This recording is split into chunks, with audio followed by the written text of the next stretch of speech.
أعوذ بالله من الشيطان الرجيم. بسم الله الرحمن الرحيم. Bismillahirrahmanirrahim. Assalamualaikum warahmatullahi wabarakatuh. Waalaikumsalam. Bismillah, alhamdulillah, assalatu wassalamu ala rasulillah wa ala alihi wa ashabihi wa muwala, amma ba'd. Bapak dan Ibu hadirin rahimakumullah yang hadir di Masjid An-Nur bersama-sama secara offline maupun Bapak dan Ibu yang mengikuti kajian ini dari kediaman masing-masing. Hari ini hari pertama kegiatan kajian Majelis Studi Al-Quran di bulan Ramadan. Insya Allah akan berlangsung selama 4 kali pertemuan. Insya Allah, jadi Sabtu pertama, Sabtu kedua, Sabtu ketiga, dan Sabtu keempat. Pengajian kita akan berlangsung mulai jam 15.45 seperti sekarang, insya Allah sampai 17.30. Itu karena perlu persiapan-persiapan menjelang berbuka bersama. Hadirin yang terhormat, kuliah kita hari ini, kuliah ke-18, tema yang akan diangkat adalah tentang tawakul kepada Allah, tangga meraih kebahagiaan prima. Bagaimana penjelasannya? Kita akan mulai slide pertama. Ini kita sedang menjelaskan tahapan-tahapan dekat dengan Allah melalui dengan mengutip pandangan As-Sarraj dalam kitab Al-Lumah halaman 60. Inilah yang sedang kita bahas ini. Nah, ini tangga-tangga supaya seorang muslim dengan kekuatan imannya jadi pribadi yang dekat dengan Allah. Dekat dengan Allah itu harus diperjuangkan dengan naik tangga. Ini ada tangga-tangganya. Sekarang kita akan menjelaskan tangga at-tawakkul. Memang tidak urut. Itu kalau di sini ada hitung saja nih, tangga pertama taubat, tangga kedua al-wara, tangga ketiga juhud, tangga keempat sobar. Berarti kita sedang menjelaskan tangga yang kelima. Bagaimana penjelasannya? Inilah. Bapak dan Ibu yang terhormat, mari kita kaji secara mendalam dari semua sisi. Oh iya, saya lupa menyampaikan, lihat Pak Uli pegang buku, jadi saya teringat. Uraian ini ada di buku itu, di buku akhlak. Bukan saja Pak Uli kan sudah ahli. Pak Uli itu ada bab 10 tentang integrasi. Di dalam salah satu bab 10 itu ada uraian tentang at-tawakkul. Gitu. Bapak yang sudah punya buku silakan aja, atau buku disimpan aja sekarang simak saja. Gitu, nanti bisa lihat bukunya untuk belajar mandiri. Ini kayak kuliah jadinya. Iya, gitu. Itu textbooknya itu kira-kira gitu. Nah, sekarang kita tidak usah ke textbook dulu, silakan, karena belum ada yang sudah memiliki, mungkin ada yang belum, ada yang sudah sampai bab 10 bacanya, ada yang belum. Saya kira itu merdeka belajar lah kalau ikut Pak Menteri sekarang ini. Kita mulai menjelaskannya. At-tawakkul itu, Pak, kalau diuraikan dari sisi bahasa, itu terbentuk dari wawu, kaf, lam. Di at-tawakkul itu mewakilkan.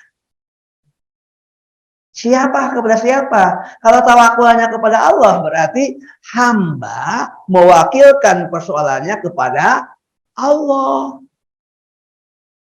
Gitu.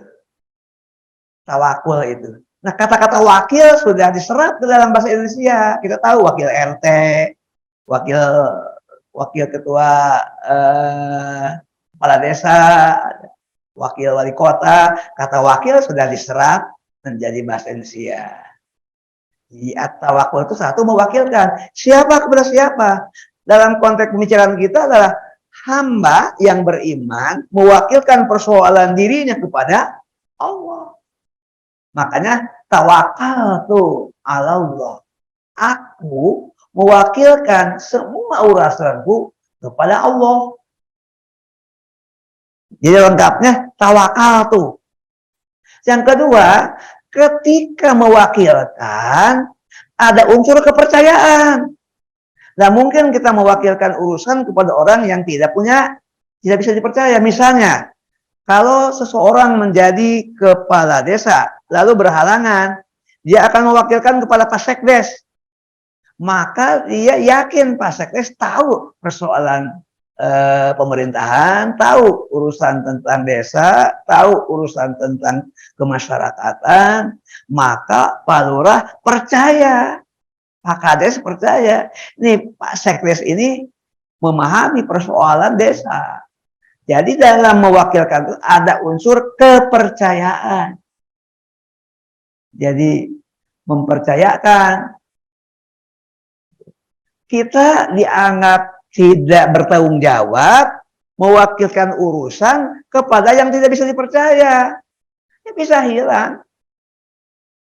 Tidak usah soal yang besar, soal titip sandal saja itu kepada yang tidak bisa menjaga titipan dengan baik. Kan masjid yang baik itu ada menyediakan titipan sandal, Pak. Itu salah satu manajemen masjid. Menyediakan tetap titipan, ada jasa yang bisa soda infak dan tawarkan. Untuk apa? Ada rasa aman. Gitu. Yang ketiga, ketika mewakil itu mendelegasikan.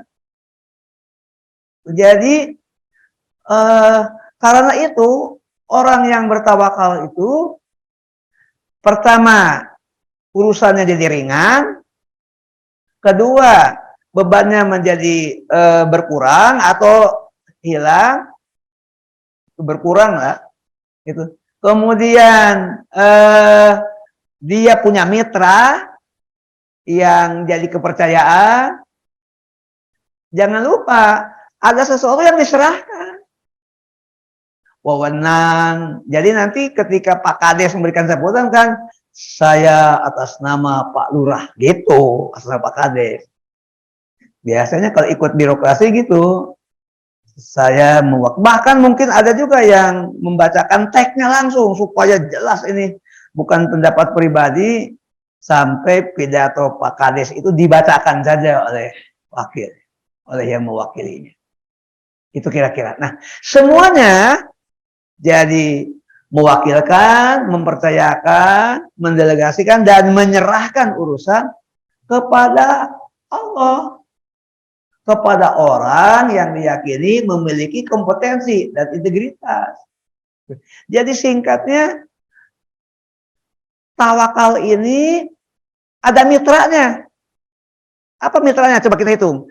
Yang pertama, tawakal bermitra dengan konsep kepercayaan. Kedua, tawakal terkait dengan sikap menyerahkan. Tawakal itu. Yang ketiga, tawakal disertai dengan tingkat keyakinan, jadi kepercayaan, keyakinan, menyerahkan kepada Allah, yang yakin Allah sebaik-baiknya tempat mewakilkan. Jadi sesuai dengan firman Allah. Firman Allah itu bisa kan, ni'mal maula wa ni'mal wakil. Nah, di sini ni'mal wakil, sebaik-baik tempat kamu mewakilkan, sebaik-baik kamu tempat mempercayakan, sebaik-baik kamu tempat mendelegasikan, sebaik-baik kamu tempat menyerahkan urusan, itu Allah. Jadi ini terkait dengan firman Allah, ni'mal wakil.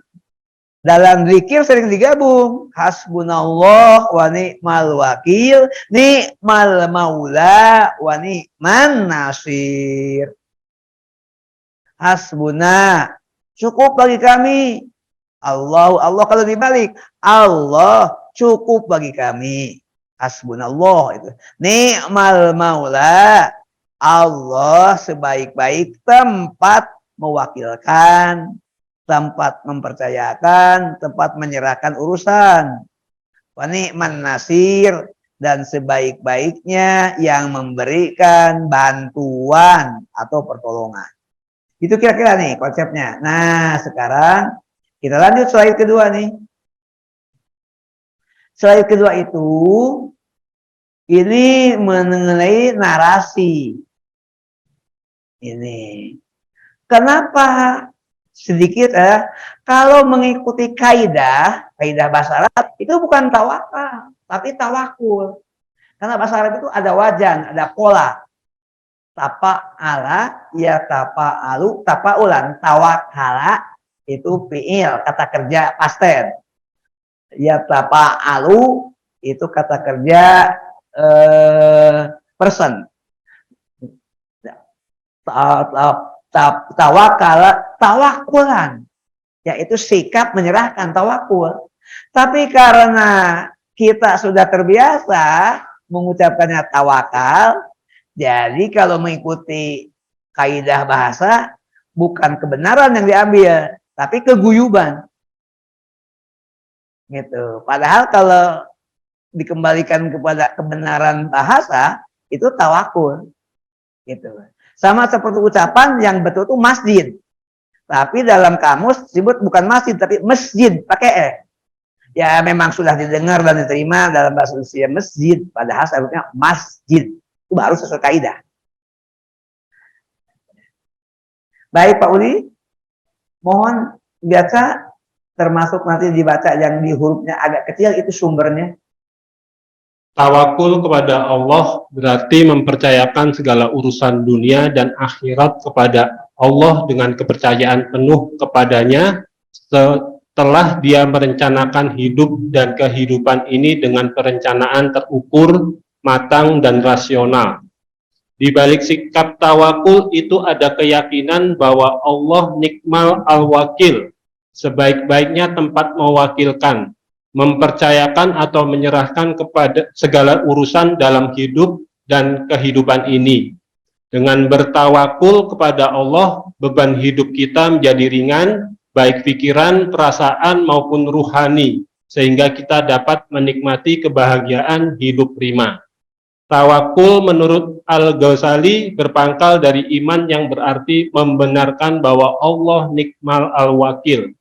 Karena tawakul adalah kemantapan hati untuk mempercayakan segala urusan hanya kepada Allah al-wakil, tempat terbaik untuk mempercayakan segala urusan, baik urusan dunia maupun urusan akhirat dalam hidup dan kehidupan ini.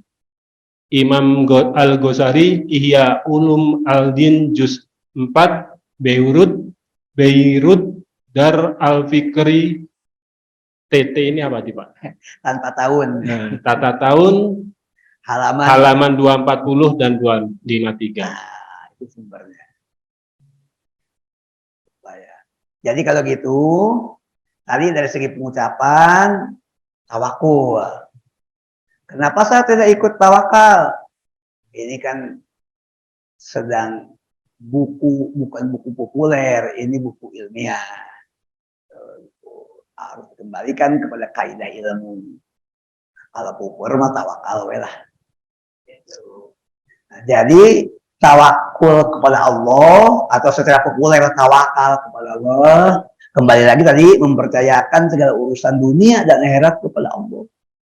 Percayaannya penuh kepadanya. Tetapi tawakul itu jangan tiba-tiba, ada prosesnya.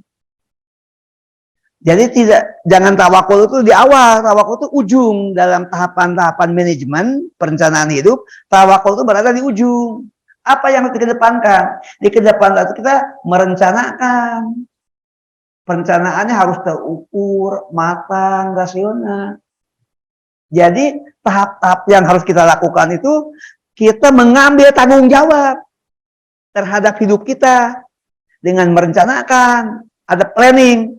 Nah, planningnya harus terukur. Ini akan dicapai berapa hari, berapa minggu, berapa bulan, terukur. Bisa ada ukuran. Oh, ini tahap ini bisa diraih selama 6 semester. Kalau dikaitkan dengan kuliah, saya sering memberikan bimbingan kepada mahasiswa, ini kalian kuliah S1 itu minimal 8 semester. Dulu sampai 16, sekarang Kementerian Pendidikan membatasi udah sampai 16 kelamaan. Itu hanya sampai 10. Berarti 5 tahun, 10 semester. Itu untuk 10, kecuali kedokteran itu ada punya ukuran sendiri. 10. Kalau begitu, kalian sudah bisa menyelesaikan beban S1 selama 7 semester. Tinggal skripsi, apakah kalian bisa menyelesaikan skripsi selama semester 7 atau kalian di semester 8. Kalau kalian cepat, semester 6 sudah bisa ajukan proposal, masuk semester 7, kalian kuliah sambil nulis skripsi. Akhir semester 7 selesai. Nah, ini semuanya terukur. Tahapannya, beberapa bebannya, berapa SKS-nya. Itu. Gitu. Mungkin itu contoh di kampus. Sekarang contoh di masyarakat. Sesuai dengan bidang masing-masing. Tapi ini ada perencanaan terukur. Tadi terukur ada tahapan-tahapan, saya berikan contoh. Supaya apa? Tapi ada persoalan. Ternyata begitu diuji cobakan, ada dosen yang mengorbankan kualitas. Bimbingan, nggak dikoreksi, tanda tangan, yang penting cepat. Oh, nggak bisa, saya pikir. Sorry, saya nggak begitu. Saya punya prinsip kualitas bisa dipertanggungjawabkan cepat atau dibalik cepat tapi berkualitas. Nah, maka dosen harus kreatif menciptakan tahapan bimbingan.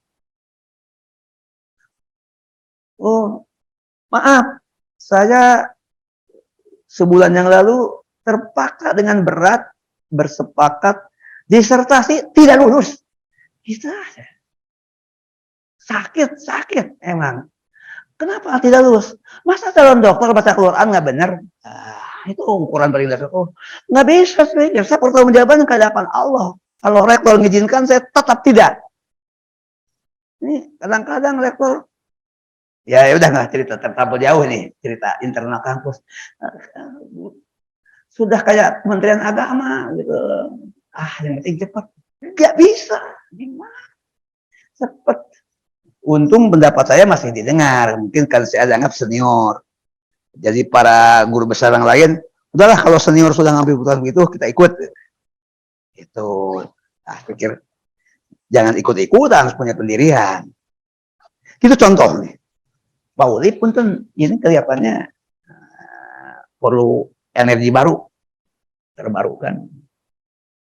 Itu kira-kira. Jadi singkatnya, perencanaan terukur, matang, dan rasional. Begitu. Di mana posisi tawakul? Begini posisi tawakul itu. Semuanya yang menyangkut tentang perencanaan, kita matangkan menurut pikiran kita ini sudah final, 100%. Tuh, perencanaannya. Tapi begitu kita ingin bagaimana perencanaan ini sampai tahap kedua, tahap implementasi, tahap pelaksanaan, tahap aktualisasi dalam manajemen, kita mengambil sikap. Berhenti di angka 90. Kenapa harus berhenti? Berikan ruang kosong, Allah intervensi. Ada yang bagaimanapun sudah kita ukur, ada yang tak terpikir, ada yang tak terjangkau, ada sesuatu yang tidak bisa diperkirakan. Ada Allah yang Maha Tahu. Itu. Jadi saya meminta berhenti di angka 90 atau 95. 5% lagi ruang kosong. Namanya teori kemungkinan. Kemungkinan Allah intervensi. Nah, karena Allah bisa intervensi, dan Allah punya pertimbangan yang mungkin di awalnya terasa mengganggu buat kita, terhambat, tapi ternyata itu kebaikan buat kita. maka serahkan kepada Allah. Di sini letak tawakul. Tawakul bukan di depan. Kalau di depan berarti kita tidak ambil tanggung jawab. Tawakal di belakang. Nanti akan saya bacakan Quran urutannya di mana posisi tawakul. Gitu. Nah, dengan itu kita akan matang. Mengapa merasa matang? Karena sudah menyiapkan sesuai dengan kemampuan kita, kapasitas kita, pengalaman kita, ilmu kita. Silahkan. Itu yang mendukung sampai dari sisi planning 100%. Tapi dari sisi pelaksanaan surut sampai angka 90. Kenapa 10% lagi? Ruang kosong yang unprediction. Tidak terprediksi. Inilah Al-Quran membimbing kita tawakul. Nah kalau tawakulnya begini, ini tawakulnya ada tanggung jawab, ada rasionalitas, ada perencanaan, tuh. Tapi juga ada Allah yang diyakini tadi ni'mal maula wa ni'mal wakil. Ni'mal wakil. Itu kira-kira. Itu yang saya maksud begitu. Di balik sikap tawakul itu, ini ada di balik sikap tawakul tadi sudah dikatakan ada keyakinan bahwa Allah ni'mal wakil, sebaik-baik tempat wakil. Dengan bertawakul kepada Allah, beban hidup kita menjadi ringan. Pikiran ringan, perasaan ringan, rohani ringan.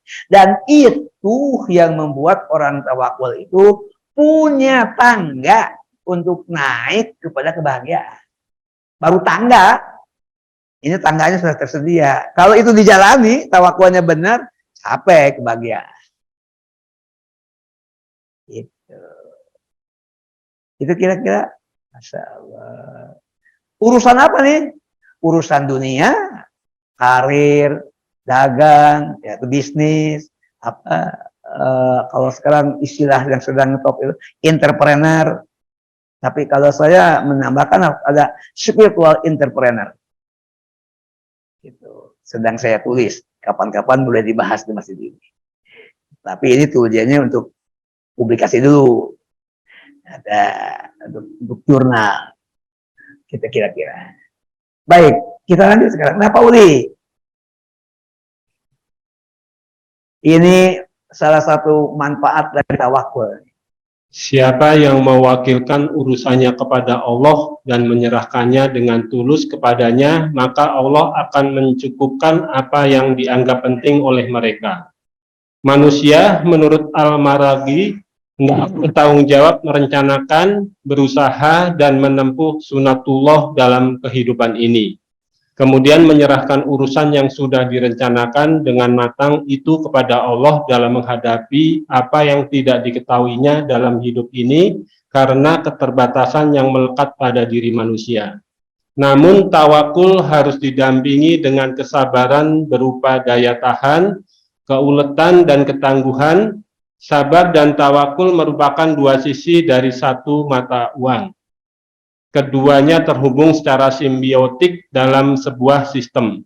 Sikap sabar orang-orang beriman menumbuhkan potensi tawakul kepada Allah. Sebaiknya sikap tawakul kepada Allah menumbuhkan potensi kesabaran pada jiwa orang-orang beriman. Iman yang tertanam kuat pada jiwa itu akan melahirkan sikap tawakul yang tulus. Keduanya merupakan dua piranti yang bisa menangkal kejahatan yang dirancang musuh-musuh Allah, meskipun rencana jahat itu disusun rapi dan rahasia. Itu yang saya bilang, tawakul itu punya pasangannya, yaitu sabar. Tapi sabar harus diartikan secara positif. Sabar itu kaitan dengan mentalitas, yaitu bertahan, tangguh, ulet.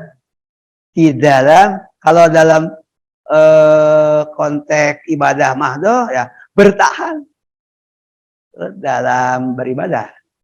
Contoh orang berpuasa ini sabar. Karena mulai imsak itu terjadi al-man'u, menahan. Tidak makan, tidak minum. Kemudian begitu puasa, langsung yang kedua mengendalikan. Mengendalikan bukan hanya makanan dan minuman, tapi keinginan untuk makan, penglihatan, pendengaran, panca indera dikendalikan.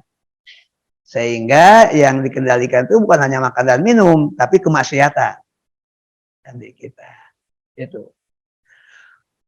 Ini terjadi akselerasi. Biasanya sarapan 6:30, sekarang di 6:30. Akselerasi itu percepatan 2 jam. Tapi penting sahur itu.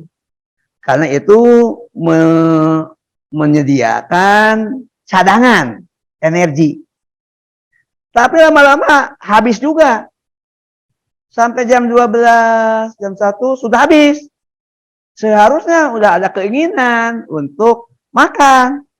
Berarti ditambah. Ini stop.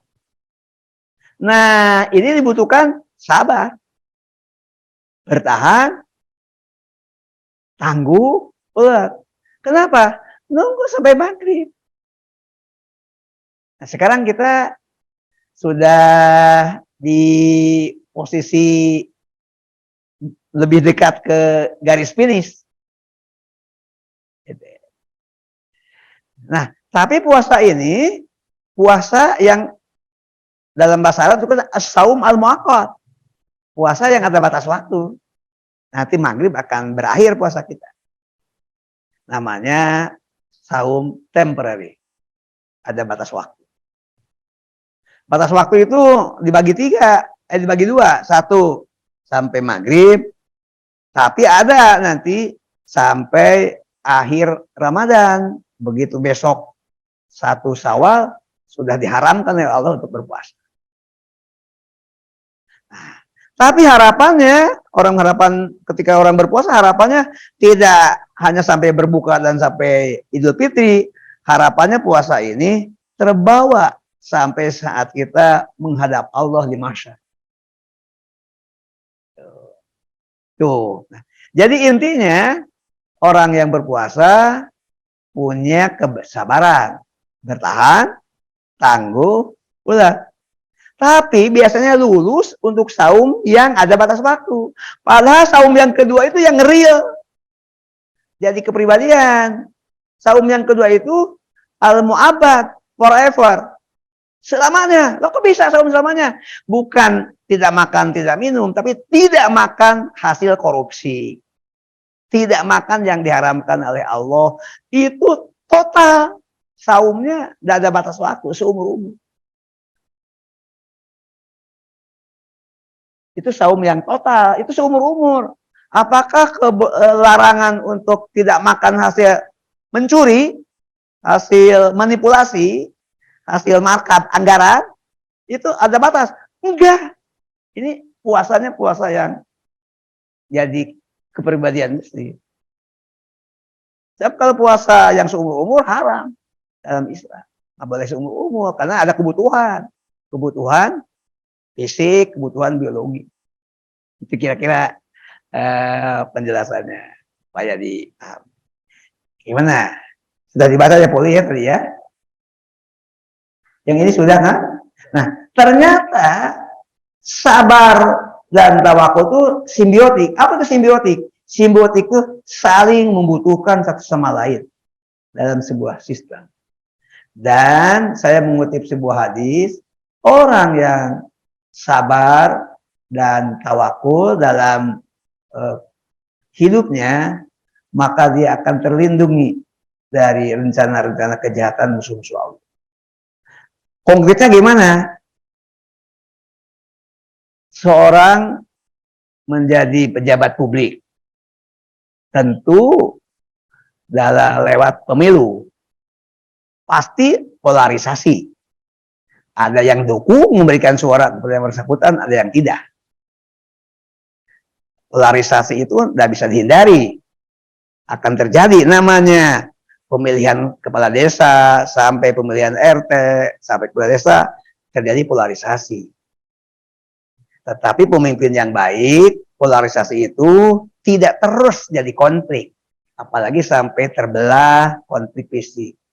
Dia harus bisa segera kembali merekatkan. Itu pemimpin yang baik. Lalu kelompok-kelompok yang merasa tidak memilih, tidak puas, dia akan berusaha terus saja melihat sisi negatifnya. Kekurangannya saja dilihat terus. Dan ini sengaja sudah 5 tahun, 10 tahun, terus saja. Nah, kalau pemimpin yang bersangkutan itu sabar dan tawakul, terhindar dari kejahatan oposisi yang sering membuat opini-opini itu. Misalnya orang ngeritik, nggak dibalas dengan kata-kata, nanti bisa perang mulut, biarin aja, buktikan aja dengan karya, buktikan dengan tindakan, terus saja begitu. Lama kelamaan bisa kecewa, bisa kesal, apalagi energi negatifnya memang karena dibayar. Berapa sih kesanggupan yang bayar? Berapa sih kesanggupan terus menerus dalam energi negatif? Nggak nyaman. Makanya dosa besar itu. Kok dapat uang dari hasil profesi yang buruk. Tapi orang yang dijahatinya tenang-tenang saja. Gitu. Bahkan kebalikan. Nanti empati dari wilayah lain mengalir. Itulah yang terjadi pada ARB. Gitu. Saya bukan memuji dia. Sedang menjelaskan aja biografi. Jadi nggak bisa dibendung dengan cara yang benar, kecuali dengan curang. Nggak bisa dibendung. Nurani bekerja. Kan wilayah lain, ini kalau Indonesia punya RT ini 34 RT se-Indonesia, ini kan cuma RT 1. 33 RT lagi kan melihat saja. Oh, ini Pak RT ini layak dijadikan lurah gitu. Katakanlah Indonesia 34 RT, ini kan cuma RT 1. Gitu. Baik, ini kira-kira, nah sekarang saya akan mengajak Bapak dan Ibu untuk menelusuri ayat di mana Allah meletakkan posisi tawakal. Jadi Bapak, temanya beralih nih, ini tema tentang cara-cara dakwah Rasulullah. Tapi di dalamnya Bapak minta, hadirin minta, ini ada 7 tahap. Pertanyaannya adalah, di mana posisi tawakal? Apakah di nomor 1 atau di nomor akhir? Tadi saya letakkan di ujung tawakal itu. Mari kita lihat. Bismillahirrahmanirrahim. Wabima rahmatin minallah, maka atas dasar menebar kasih sayang dari Allah. Jadi dakwah Rasulullah itu dimulai dengan menebar kasih sayang. Itu nomor 1. Nomor 2, lintah lahu, bersikap persuasif terhadap mereka sasaran dakwah. Itu nomor 2. Nomor 3, fa'fu anhum, engkau Muhammad harus memaafkan mereka. Mereka itu sasaran dakwah. Itu nomor 3. Wastagfir lahu, mohonkan ampun kepada Allah untuk mereka. Itu nomor 4. Wasyawirhum bil amr, bermusyawarah dengan mereka dalam merumuskan segala sesuatu. Itu nomor berapa tuh? 5. Fa'idha azamta, apabila kamu telah merencanakan dengan matang, jadi perencanaan yang matang, itu nomor 6. Lalu terakhir, fatawakal Allah, serahkan kepada Allah. Jadi tawakal nomor berapa? Nomor 7. Gitu. Di ujung. Nah, supaya lebih mudah, mari kita lihat 7 langkah. Nah, yang tadi itu kan ayat kalau begini lebih mudah kelihatan langkah. Lihat ada berapa? Udah 7 Pak Uli belum? Udah 7. Itu 7 langkah manhaj dakwah. Manhaj itu cara atau dalam bahasa akademik metodologi. Manhaj. Dalam hadis disebutnya manhaj, jadi saya gunakan aja manhaj. 7 langkah manhaj dakwah. Dakwah Rasulullah sallallahu alaihi wasallam dipandu ya Al-Qur'an, Allah yang memandu. Jadi Rasulullah itu hanya pelaksana. Petugas partai, salah. Petugas Allah. Petugas Allah. Oleh Allah dipandu. 7 langkah. Coba kita lihat sekarang. Yang tadi kita ulang kembali supaya. Tadi kan kalau ke samping kita lupa. Kalau ini mudah-mudahan bisa kelihatan. Hitung aja sampai 7. Nomor 1. Fabima rahmati minallah, itu artinya maka atas dasar menebar kasih sayang dari Allah. Jadi landasan berdakwah itu menyayangi. Sebab kalau orang tidak sholat, resikonya nanti terpeleset ke dalam neraka. Tapi kalau sekarang diingatkan, dibimbing, menyelamatkan dia dari terpeleset, maka berdakwah itulah dasarnya kasih sayang. Itu. Karena kasih sayang, nomor 2, lintalahum, bersikap lembut terhadap mereka. Lembut dalam memilih diksi, memilih kalimat, redaksi, cara. Kalau isinya harus jelas dan tegas, tidak boleh ditawar. Masa isinya ditawar? Dan isi bukan dari kita, dari Allah. Isi itu konten. Yang ketiga, tadi ayat berikutnya, kalau kamu radikal, kamu akan ditinggalkan oleh umat. Ada ayatnya. Yang ketiga, Pak Muhammad, engkau bersedia memaafkan mereka. Berarti ini lapang dada, bisa memaafkan. Memaafkan apa? Memaafkan umat yang belum paham. Sholat masih salah, doa masih keliru, wudhu masih belum sah, udah dimaafkan. Tapi bimbing lagi, bimbing sampai benar. Bukan dimaafkan, dia diamkan. Diamkan berarti dibiarkan tidak naik kelas, nggak tanggung jawab. Itu tidak profesional. Nabi itu profesional.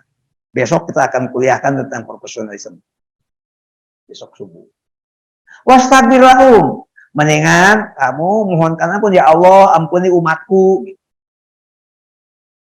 Berat memang, tapi kalau dipraktekkan nyaman, Pak. Saya coba aja praktekkan deh.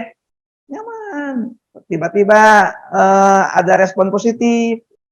Berat awalnya, karena kita juga ego. Ini kan harus melepas ego mubaliknya. Nah, ini berat. Nomor 4. Nomor 5, wasyawirku.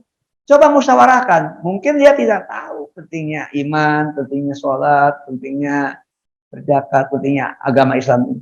Coba syawirkum tuh dialog, ngobrol, musyawarah. Itu nomor berapa, Pauli? 5. Lihat. Yang ke-6, coba rencanakan dengan matang. Al-azmu itu azm, merencanakan dengan matang. Yang tadi, terukur, rasional, gitu. Prinsip-prinsip manajemen tadi. Nah, kalau ini sudah matang, baru ke-7, wakilkan kepada Allah. Gitu. Jadi, jangan tawakal, lompat. Kita sering tercerung. 1, 2, 3, 6, abaikan. Udah tawakal aja kepada Allah. Kamu belum maksimal usaha. Gitu kira-kira. Sekarang saya akan, tapi maaf, belum sempat nulis PowerPoint itu, kadang-kadang terpikir, kadang-kadang udahlah, padahal banyak yang kurang. Ini saya akan ceritakan seseorang yang berkunjung ke rumah Nabi. Jadi seseorang berkunjung ke rumah Nabi. Dia bawa bukan kuda kecil, bastaran, himar, bahasa Arabnya. Waktu SD saya suka tertukar antara kedelai dengan keledai. Nah, kan mirip. Kalau yang dimakan itu kacang kedelai, tapi kalau himar bahasa kerennya keledai. Nah, saya waktu SD kelas 1 masih suka tertukar pengucapannya antara kedelai dengan keledai. Nah, datang ya bahwa itu. Nggak bilang sama yang di depan Nabi, katakanlah security, nggak bilang, nggak apa. Udah, lepas aja. Dia berkunjung ke Nabi, pulang, hilang. Marah kepada Nabi. Nabi harus berganti. Karena saya bertamu kepada Nabi, engkau kan Rasul Allah, disayang Allah. Mestinya yang bertamu kepada engkau dijamin. Kata Nabi, kamu titip nggak? Sama yang jaga? Enggak. Kamu ikat nggak? Enggak. Ya salah. Tapi saya sudah bertawakal kepada Allah. Tawakal kamu tidak tepat. Mestinya kamu ngikat dulu, titip, bayar tiket akhir. Ada transaksi. Ini seberapa jaminannya nih? Tanya, kalau nanti mengklaim ada kontrak, ada perjanjian. Itu dalam syariah diatur, itu dalam fikih. Nah, Nabi mendidik orang, bukan gitu tawakal. Nabi minta coba kamu titip sama yang di depan, ikat, cari ikatan, nggak lari. Masya Allah. Itu kira-kira. Nah, tergambar. Nah, sekarang kita lanjutkan. Ternyata udah selesai. Tuh, sudah mentari sore, sudah tiba. Ini kita punya waktu untuk pendalaman 65 menit. Sampai jam 17.30.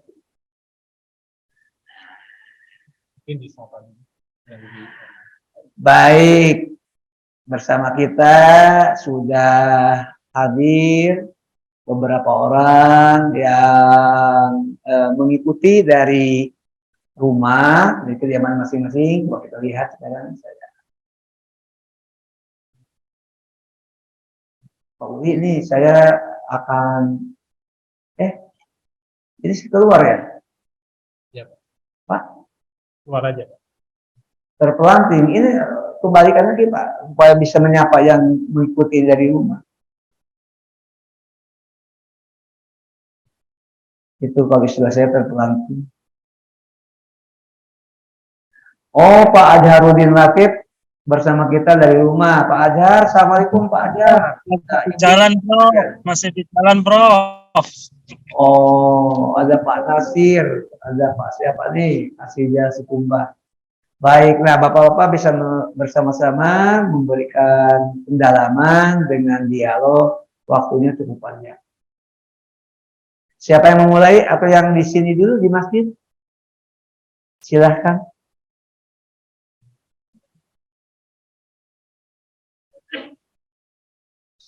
Dari sayap mana ini?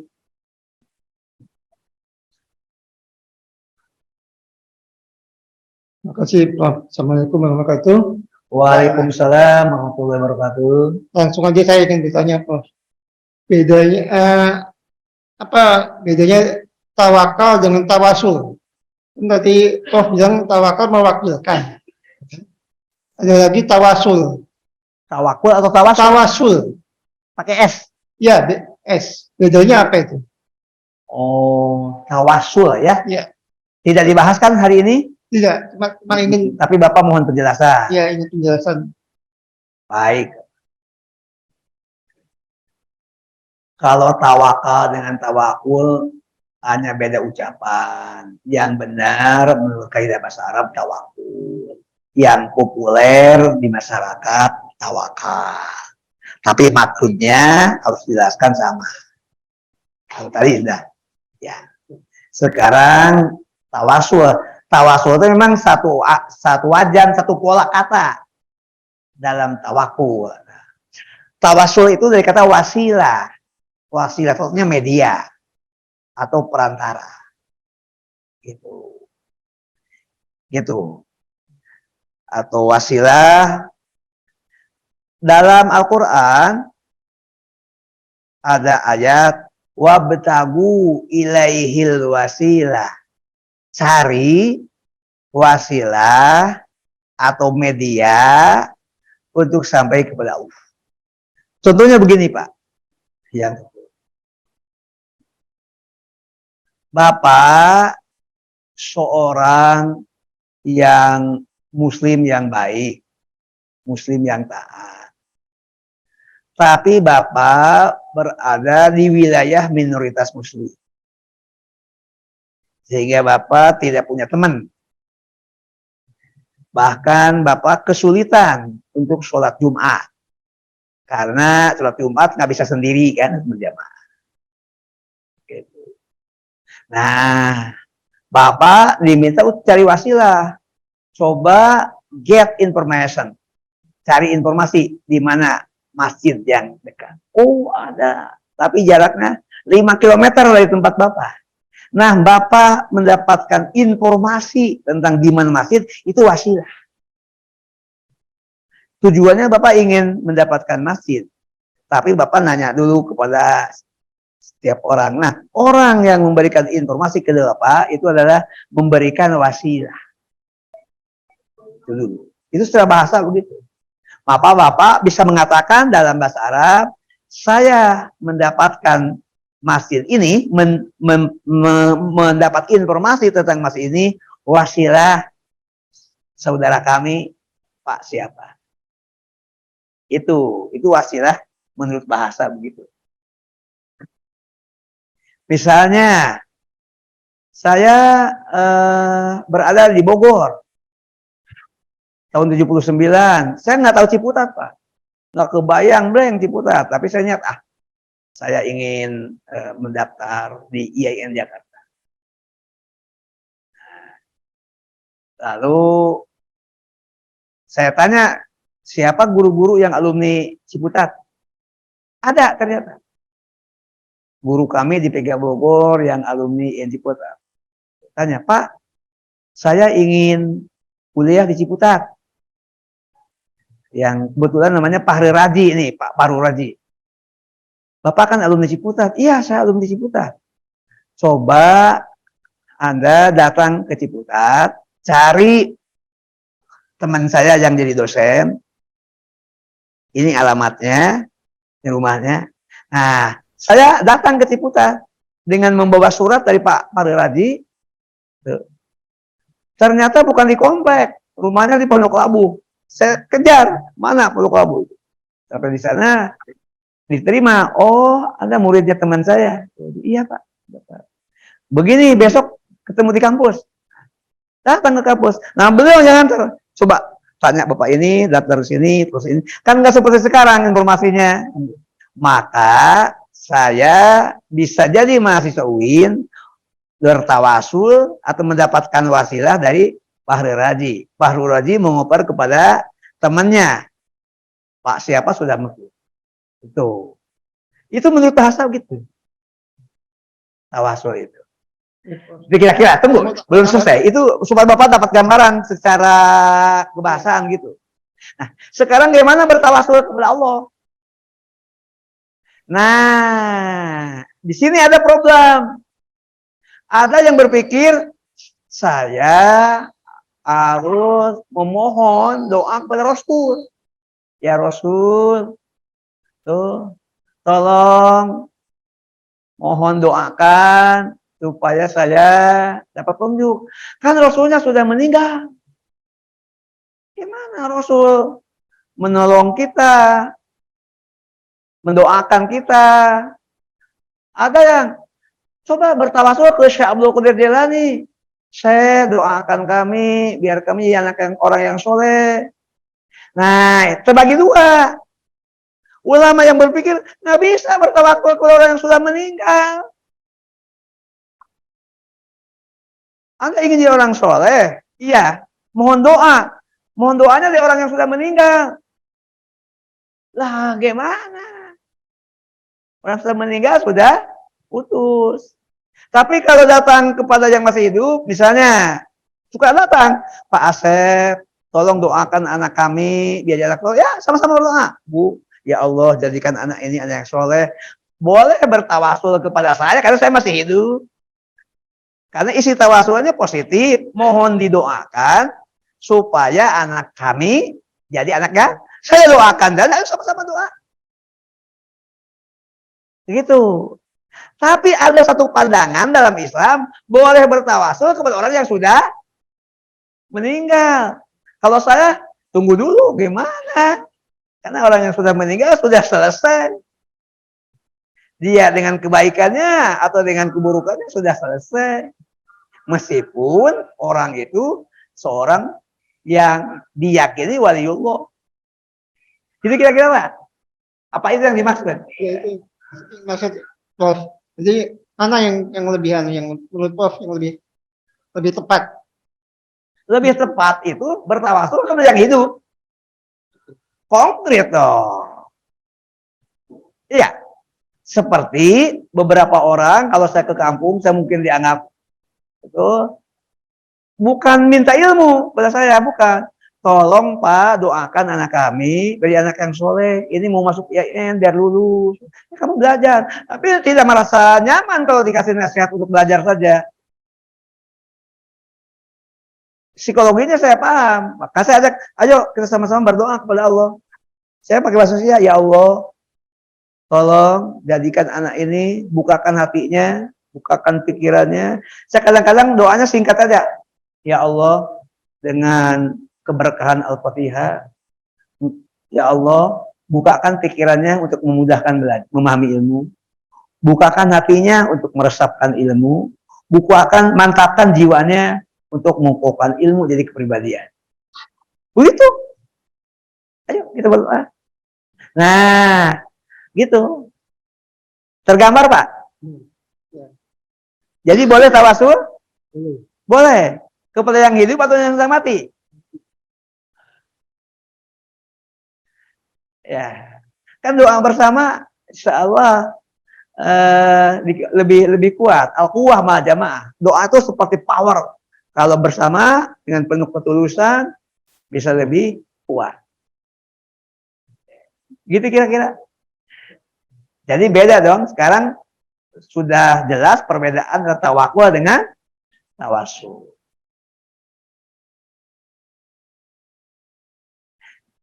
Bapak dan Ibu terhormat, apakah masih ada baik yang di rumah maupun yang bersama saya di Masjid An-Nur? Pak Dokter. Ya. Makasih Prof. Assalamualaikum warahmatullahi wabarakatuh. Waalaikumsalam warahmatullahi wabarakatuh. Mungkin langsung saja Prof mau menanyakan.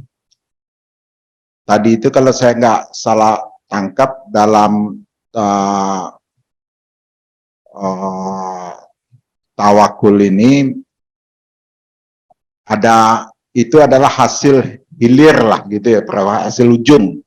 Baik dari Imam Al-Ghazali tadi maupun dari Al-Quran tadi. Al-Maraghi dan Al-Quran. Ya, dari Al-Quran tadi. Dan di tangga awal itu tadi kan Prof menyampaikan ini kan kita tidak memulai dari tangga awal ini. Langsung ke tawakul ini yang disampaikan.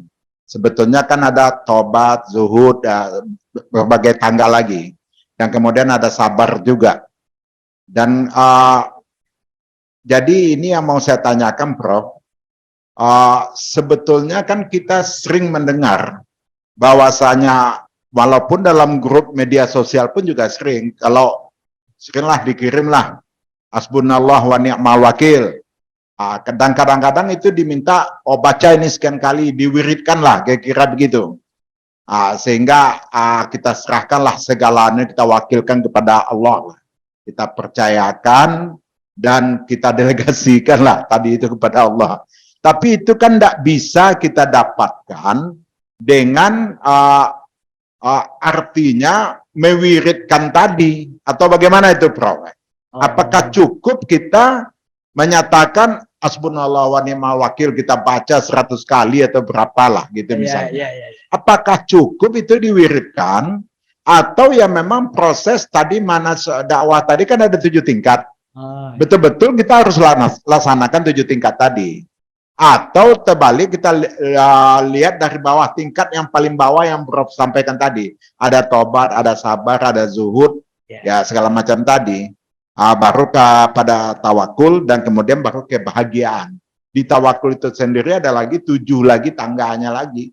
Mana dakwah tadi kan kebahagiaan itu ada 7 lagi gitu kan. Dan itu yang paling hilirnya mereka. Artinya hilirnya adalah hasil gitulah. Hasil daripada perencanaan, rasionalitas dan yang awal tadi, hasil hilirnya baru bertawakul tadi. Jadi mungkin bisa Prof jelaskan sedikit untuk bisa menambah wawasan kita. Apakah tangga tadi itu bisa dipilah-pilah, misalnya artinya seseorang yang masuk ke tangga tawakul ini ya mereka juga tobat, sabar, zuhud, tawakul gitu misalnya, Prof. Atau ya kita tawakul itu bisa kita manage dari awal khusus untuk tawakul itu saja, sehingga bisa kita masuk kepada kebahagiaan tadi. Ada kemudian dipastikan sekali lagi, Prof, apakah ya hasbunallah wa ni'mal wakil itu memang diwiridkan atau bukan begitu? Soal itu adalah ayat di dalam Al-Quran yang menyatakan kita itu kalau melalui tahap-tahap tadi ya kita mewakili terakhir hilirnya mencapai kebahagiaan itu ya mewakilkanlah atau mendelegasikanlah segala urusan kita kepada Allah. Jadi bukan wiridnya yang penting, tapi pentahapan itu yang mungkin yang perlu dijelaskan. Kan? Nah, mungkin pentahapan tadi ya juga dicarikan jalan kemudahannya atau dijelaskan oleh Prof dengan jalan yang mudah. Kira-kira pentahapan itu juga tidak sulit. Nah, tetapi semua orang juga dapat mencapai pentahapan itu. Mungkin itu perlu juga disampaikan kepada kita, supaya ada semangat dari kita ini, Prof. Ya kita ingin mencapai pentahapan itu, tapi kadang-kadang kita merasa halangannya juga besar gitu loh, Prof. Ya rasanya kadang-kadang ada pesimistis kita. Kok kita, apa bisa kita, apa yang disampaikan Prof ini masuk kita kepada pentahapan itu. Jangan-jangan kita tak sampai ke pentahapan itu. Pinginnya begitu, kan begitu, Prof. Ya, mungkin itu, Prof. Makasih. Assalamualaikum warahmatullahi wabarakatuh. Bapak dan Ibu yang terhormat, ini pertanyaan yang bagus. Saya akan menjelaskan dulu pendekatan wirid, apa manfaatnya, apa gunakannya, ya, wirid ya. Saya akan jelaskan wirid. Nanti akan terjawab apakah cukup dengan wirid atau mengikuti langkah-langkah. Nah, gitu kan kalau diringkaskan pertanyaan Pak Dokter itu. Sekarang saya akan jelaskan dulu konsep wirid. Wirid secara bahasa artinya sesuatu yang diulang-ulang. Jadi wirid itu pengulangan yang terstruktur. Apakah diulang selama 33 kali seperti subhanallah, subhanallah. Kita kan di Rasulullah membimbing kita berzikir itu diulang 33 subhanallah, alhamdulillah, setelah sholat. Maka kita wirid. Itu diulang-ulang. Jadi pengulangan yang berulang-ulang dengan teratur, dengan tetap, dengan berkesinambungan, jumlahnya, tempatnya, caranya. Jumlahnya mungkin ada yang menganjurkan dalam tasawuf itu, terutama dalam tarekat, sampai 1000 kali. Itu jumlahnya. Tempatnya, kamu berada di masjid. Caranya dengan punya wudhu dan beriktikaf. Apa makna pengulangan? Yang dimaksud wirid itu tentu wirid zikir. Zikir dengan baca hasbunallah wa ni'mal wakil, ni'mal maula wa ni'mal nasir. Ada yang sampai 500 kali.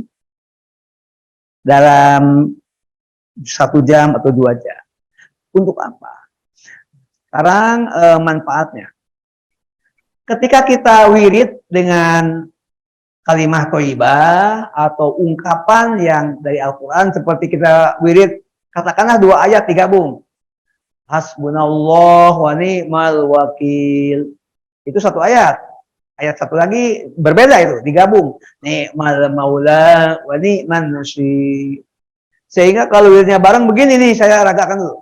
Hasbunallah wa ni'mal wakil, ni'mal maula wa ni'man nasir. Hasbunallah wa ni'mal wakil, ni'mal maula wa ni'man nasir. Hasbunallah wa ni'mal wakil, ni'mal maula wa ni'man nasir.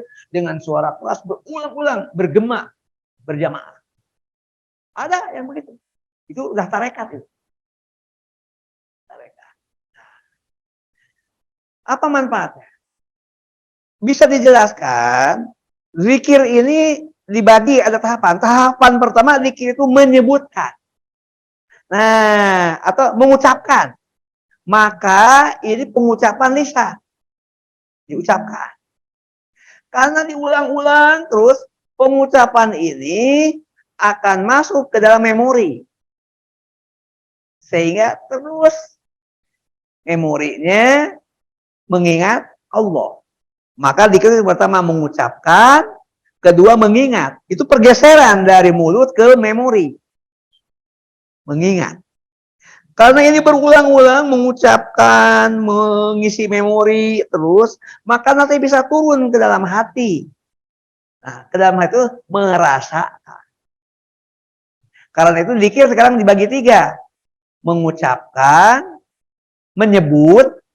menyebutkan atau mengucapkan, mengingat, merasakan. Merasakan kedekatan dengan Allah. 3. Zikir yang pertama, zikir lisan. Zikir yang kedua, zikir yang ditopang oleh memori.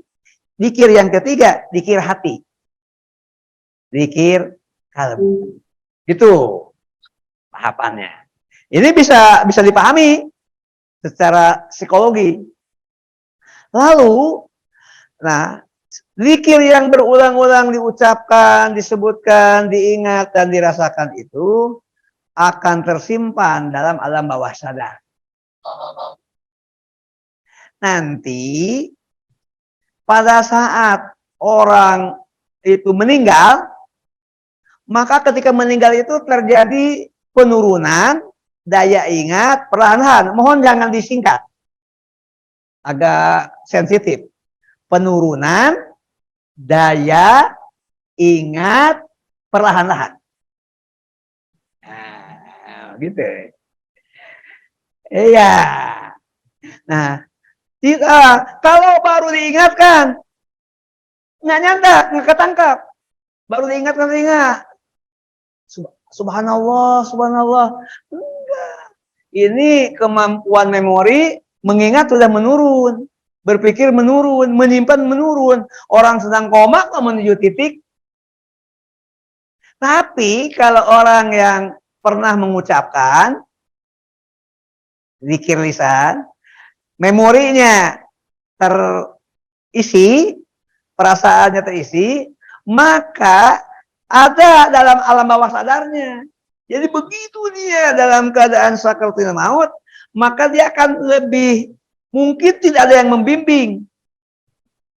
Maka akan lebih mudah dia menyebut nama Allah. Berdasarkan amal yang dia investasikan waktu hidup. Gitu. Nah, cuma itu manfaatnya. Jadi ketika dia zikir hasbunallah, dia akan, kalau tahu artinya, dia akan yakin Allah yang mencukupkan kami. Itu diulang-ulang. Allah yang mencukupkan. Diucapkan, diingat, dirasakan. Tersimpan dalam alam bawah sadar. Mudah-mudahan pada saat sakaratul maut, itu membuat dia tetap terhubung dengan Allah. Gitu. Jadi zikir sebenarnya ada pahalanya, ada manfaatnya, ada.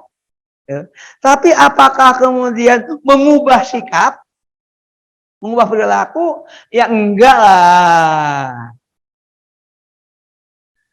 Tadi kan dalam tawakalnya tawakal aktual, ya dia hanya sedang namanya sedang internalisasi melalui 3 tahap, menyebutkan, mengingat, merasakan.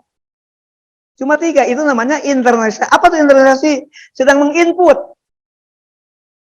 Sedang menginput saja. Sedangkan yang diharapkan jadi pribadi yang betul-betul tawakal. Itu lain, itu sikap. Itu perbuatan. Karena itu, jawaban saya bisa diwiridkan. Coba ini pelajari secara mendalam, lalu jadikan code of conduct, panduan bertindak. Kalau nggak jadi panduan, ya nggak terpandu. Gitu. Makanya cukup banyak orang menyelesaikan masalah hanya sisi rohani dengan zikir. Nah ini kekuatannya hanya pada ucapan, pikiran, perasaan. Sementara begitu bertindak, ini tidak nampak. Jadi karena seharusnya dua-duanya. Yang satu penguatan pada pengucapan, pada memori, pada perasaan yang kita sebut dengan internalisasi. Tahap yang kedua, ayat ini dijabarkan jadi panduan. Ikuti langkah-langkah dalam hidup. Kalau dua-duanya terpadu, keren. Karena itu yang terjadi masyarakat terbelah. Ada yang dominan pada tingkat zikirnya, tapi tidak nampak dalam sikap, dalam perbuatan. Itu namanya dalam budaya. Ada yang budayanya, dia mungkin zikirnya kurang, tapi kesehariannya dia betul-betul merencanakan dengan mata, terus direncanakan, setelah direncanakan, serahkan kepada Allah. Mana yang kemungkinan berhasil? Yang ini kan ini aktual. Tiap hari. Yang ini kuat pada mengucapkan, mengingat, mengisi hati. Tapi tidak operasional. Gitu. Coba padukan. Rasulullah memadukan dua-duanya. Integrasi. Makanya jadi Islamnya keren. Di akhir zaman terbagi, yang satu lebih banyak zikirnya tapi tidak nyata di dalam budayanya, dalam kepribadiannya. Yang satu ada dalam kepribadiannya tapi zikirnya kurang. Nah, ini sering jadi ikon dua ormas. Saya tidak mau menyebutkan. Sering jadi ikon dua ormas. Nah, Bapak paham mana yang banyaknya zikir saja tapi nggak nampak. Yang ini zikirnya kurang. Kalau habis sholat diem saja, zikirnya masing-masing, tapi aksinya nyata. Gitu. Padahal seharusnya boleh dipadukan. Cuma ketika zikir yang model ini juga kan sebaiknya nggak kenceng-kenceng. Ada yang sampai tadi berlebihan, itu terlampau merasakan nikmat ketika internalisasi. Tapi dia lupa, zikir itu ada panduan. Panduannya Rasulullah melakukan atau tidak. Dia karena zikir itu melibatkan rasa, itu asik. Iya, asik dengan rasa. Yang satu merasa asik dengan gapleh, soalnya main gapleh sampai pagi, atau dengan minum. Yang satu asik dengan zikir, gitu. Dua-duanya berlebihan. Coba kita kembalikan ke yang moderasi dan terpadu. Begitu, Pak?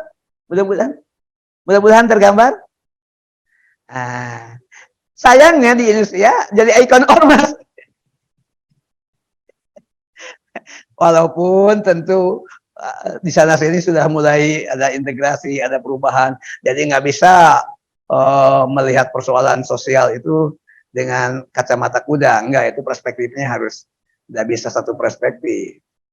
Di sana sini terjadi perubahan, simbiotik, titik temu. Kira-kira begitulah membaca masyarakat itu. Tergambar, Pak?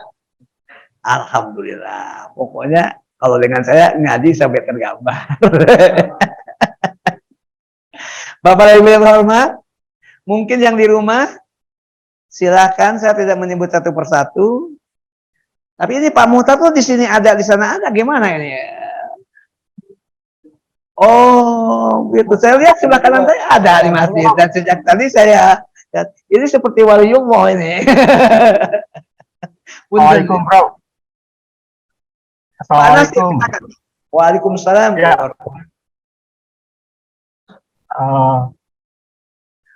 Tadi Prof menyebutkan pada saat tamu Nabi ya, yang datang ke rumah bawa apa dengan kuda, keledai ya, kuda apa tuh? Lupa. Mau apa memarkirkan kudanya, pada saat dia kembali kudanya hilang ya. Jadi tawakalnya kurang gitu, kesimpulannya tadi. Yang ingin saya tanyakan, Bro, perkembangan peradaban Islam di mana pada saat tahun 300-an ke atas Masehi itu bagus sekali, Pak. Bagus sekali.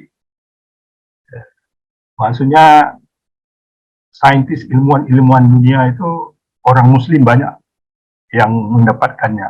Sampai 800 tahun kalau nggak salah itu. Kemudian terjadilah kemunduran daripada sains-sains ilmuwan dunia yang notasinya Muslim. Sehingga kita ketinggalan dari orang yang non Muslim. Nah, pertanyaannya seperti yang mengenai kuda tadi, Nabi,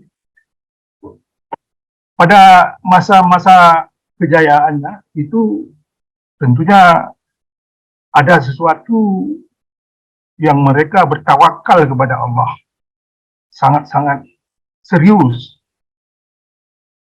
Dan sesudah itu pada saat-saat sekarang ini kita tidak melihat bahwa kemajuan saintek itu dari orang-orang ya taruhlah Muslim, negara-negara Muslim kurang sekali, malah tidak ada ya. Sedangkan sains dan itu kan dinamis, dia bergerak, perubahan setiap waktu. Nah, pertanyaannya sekarang, di manakah, apakah orang Muslim tidak bertawakal atau energi iman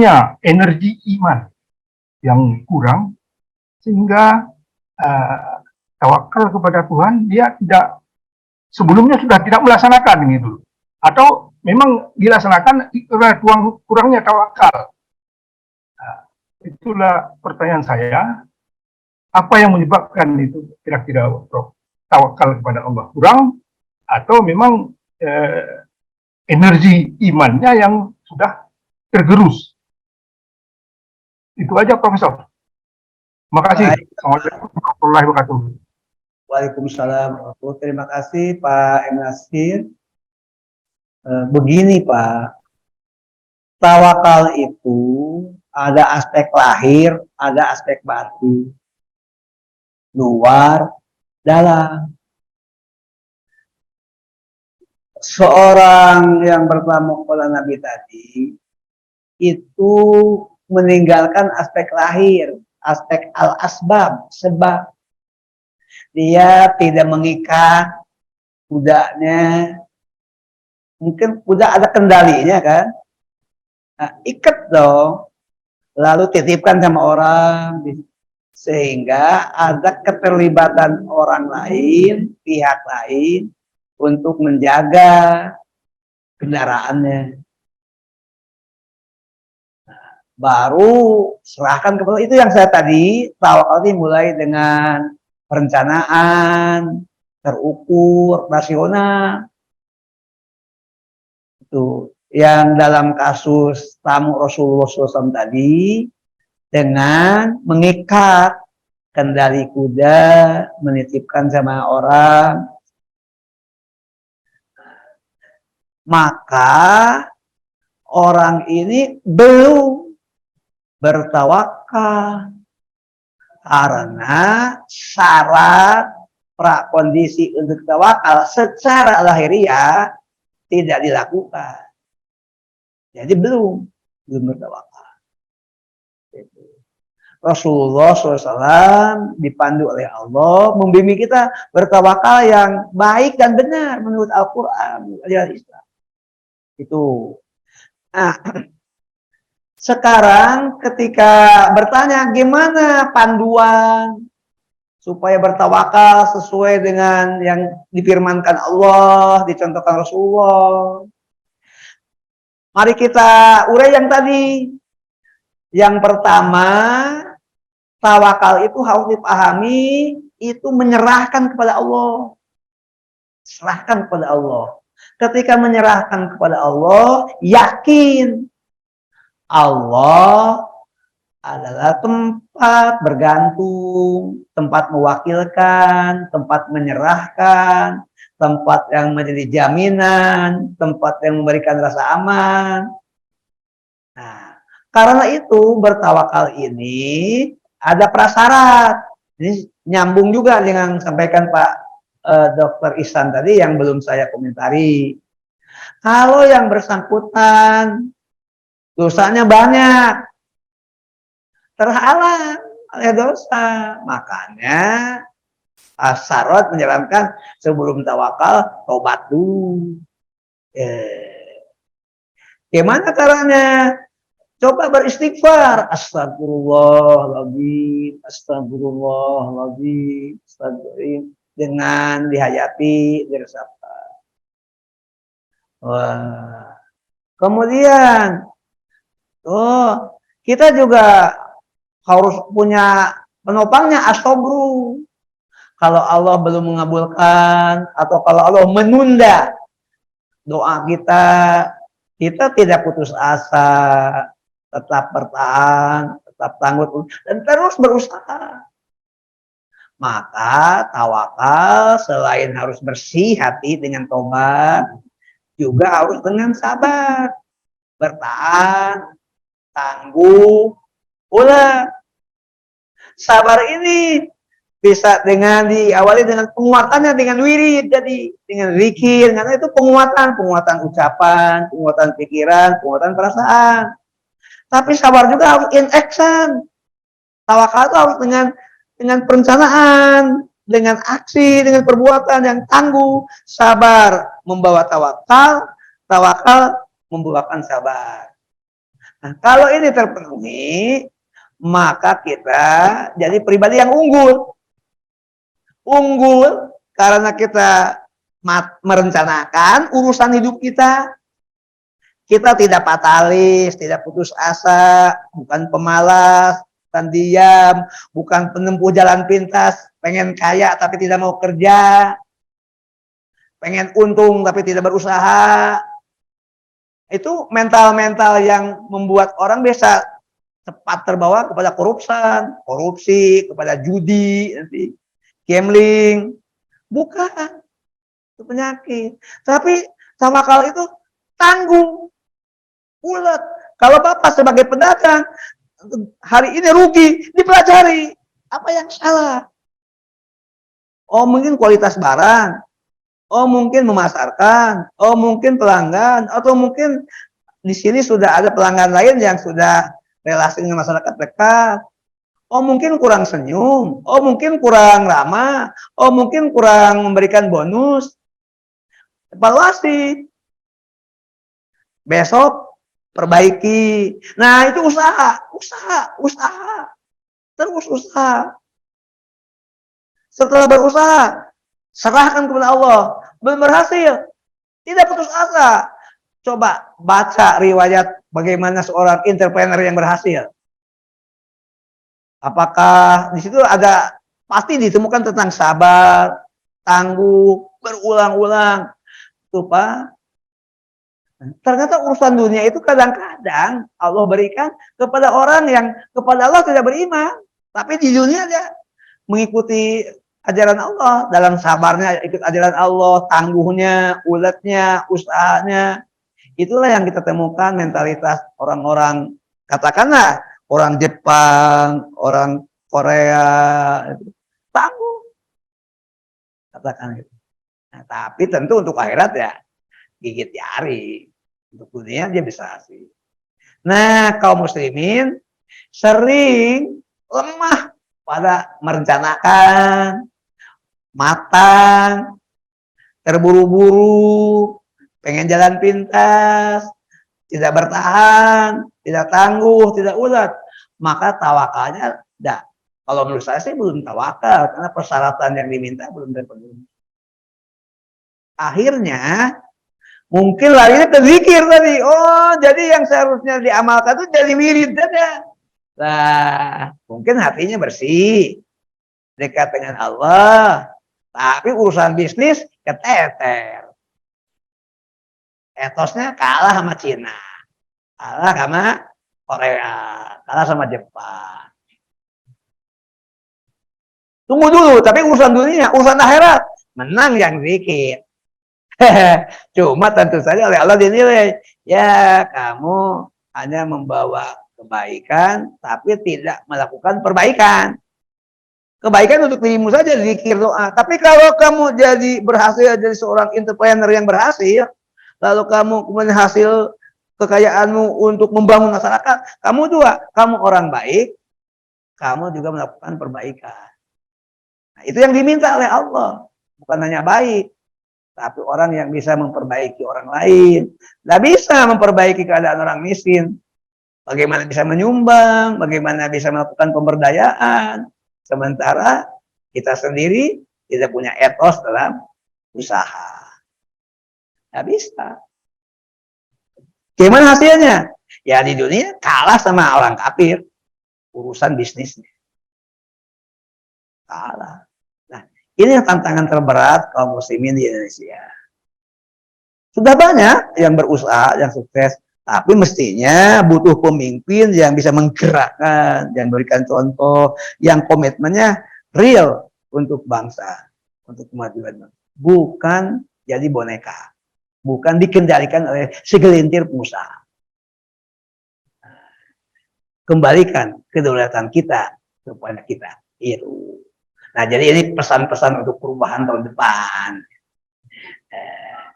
Gitu Pak. Mudah-mudahan tergambar Pak ya. Yang pesannya terserah Bapak. Kalau Bapak tidak berkenan, ambil saja konsep tawakalnya membangun perbaikan hidup dan kehidupan.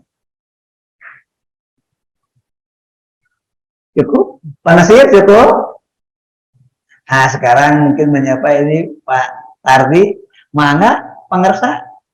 Assalamualaikum warahmatullahi wabarakatuh. Waalaikumsalam. Support post di iya, di mana di Asia Tengah itu ya. Mohon, insyaallah. Prof, pertama mungkin tadi kan dijelaskan bahwa tahapan tawakal itu kan jelas tadi urutannya dok. Jadi di ujung itu adalah kita baru bertawakal dan kita mensisakan ruang kosong dalam usaha kita itu yang baru tadi bilang 10 atau 5% gitu ya. Nah mungkin pertama yang mungkin saya ingin sampaikan adalah masing-masing orang kan punya perbedaan yang akan beda-beda lah. Batas maksimumnya seperti apa sih begitu ya. Sehingga kita kadang-kadang sebelum apa-apa udah berserah diri gitu ya. Yang kedua, kadang kita juga misalnya dalam hal usaha begitu kita merasa sudah maksimal. Tapi kemudian Allah kan mungkin mempunyai tujuan yang lain ya. Bahwa mungkin menurut Allah itu tidak baik gitu. Nah, sementara kita berharap sebaliknya begitu, ya. Itu satu. Kita merasa sudah maksimal usaha kita, yang tadi sudah direncanakan dan sebagainya. Nah, atau kedua, kita dari awal sudah bertawakal, berserah diri juga bahwa Allah pasti akan menolong. Bahwa apa yang kita jalankan ini supaya mendapat ridha Allah, kita berserah diri bahwa ini jalan, ya Allah berikan pertolongan dengan selalu berdoa dengan usaha kita, sehingga apa yang kita hasilkan kita juga berserah, ya Allah kalau memang ini baik bagi kami maka mudahkanlah, kalau tidak baik maka jauhkanlah, begitu ya. Nah, yang ingin saya tanyakan adalah mungkin batas-batas usaha kita tuh apakah kan terus-terusan ya, sehingga misalnya contoh ya dalam usaha kan ada yang terus gagal maning gitu Prof ya, gagal maning gitu ya, gagal maning terus ya, kita udah tawakal gitu, harusnya kan apakah itu juga mungkin secara ilmu harusnya kenapa situ terus sudah jelas gagal begitu ya. Nah ini kita bicara mungkin sedikit teknis ya Prof ya. Iya. Jadi saya mungkin bertanya tuh apakah juga dari awal kita sudah berserah diri menyerahkan urusan ini dan kita berusaha supaya maksimal sehingga ada bimbingan dan ada satu harapan dan ketenangan bahwa Allah pasti akan menolong. Itu aja sih mungkin dari saya yang ini satu. Yang kedua terkait ke masalah musibah misalnya Prof. musibah ini kan kadang-kadang kita berusaha, tetapi kemudian gagal atau ada hal yang merusak menjadi musibah. Maka itu juga kemudian kita berserah diri, ya sudah terserah Allah. Bagaimana Allah membimbing kita terhadap kejadian yang kita alami. Mungkin itu ada ya, Prof. Ya, kurang lebihnya mohon maaf. Assalamualaikum warahmatullahi wabarakatuh. Coba sambil merangkum yang tadi, kita simulasikan. Pertanyaan Pak Tardi, mari kita buat sebuah simulasi. Langkah pertama, dan itu dasar iman, Pak. Yakin Allah menolong. Itu pangkal. Tadi juga melengkapi jawaban saya untuk pertanyaan Pak Dr. Ishak. Jadi kalau saya yakin, bukan berangkat dari ragu, bukan berangkat dari skeptis, tapi berangkat dari yakin. Seberapa kita yakin Allah bisa menolong kita? Karena bisa dibedakan, iman itu kalau seharfiah itu baru percaya. Kalau yakin itu lebih mantap daripada sekadar percaya. Jadi ini simulasinya, seorang akan berusaha, seorang muslim akan melakukan apa yang disebut dengan spiritual entrepreneur, akan menjadi berusaha atau masuk dalam dunia usaha, dunia bisnis, maka harus berangkat dari yakin Allah akan menolong. Itu. Nah, tapi itu jadi pondasi. Setelah itu dia susun tadi perencanaan, rencana bisnisnya, perencanakan, terukur, matang, rasional. Nah, kalau ternyata ini tidak, nah ini supaya perencanaannya betul-betul terukur, matang, rasional, ini perlu ada pendampingan, ada konsultan, perlu ada pendampingan yang ahli bisnis, yang sukses dalam entrepreneur, empiris, praktisi, yang punya semangat untuk jadi motivator. Jadi motivator, dia sendiri punya pengalaman berhasil. Jadi yang tindakan penting. Sebab nanti kalau tidak, dia merasa subjektif. Ah, saya sudah matang kok. Padahal menurut ahlinya, kamu belum matang. Itu. Aduh. Ketika gagal maning, seharusnya itu dievaluasi. Gitu. Budaya kita cenderung enggan mengevaluasi. Berpikir, tidak mau merencanakan, lemah mengevaluasi.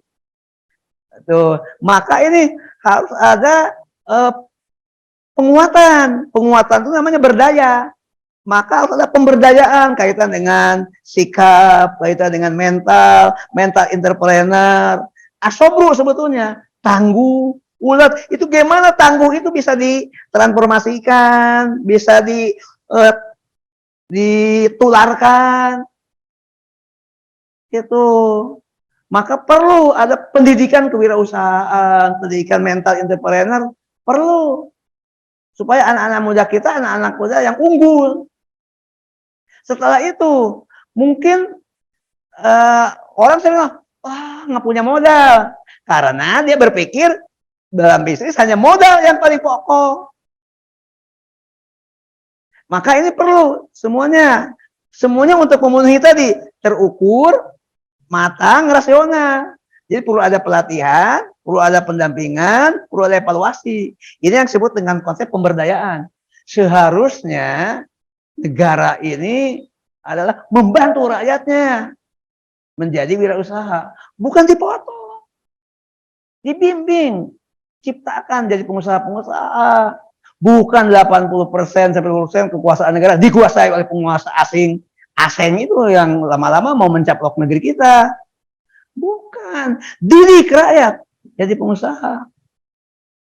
Gitu. Nah, setelah pengusaha itu matang.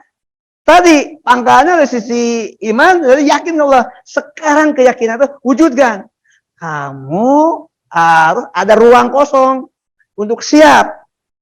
Ternyata nanti bisa ada bencana alam, Mungkin juga ada yang tak terpikir itu apa, bisa musibah tadi, di sini musibah terjadinya. Oh, bencana alam. Tiba-tiba saja ini terjadi hujan besar, banjir, transportasi terganggu. Padahal transportasi itu memindahkan orang, memindahkan barang.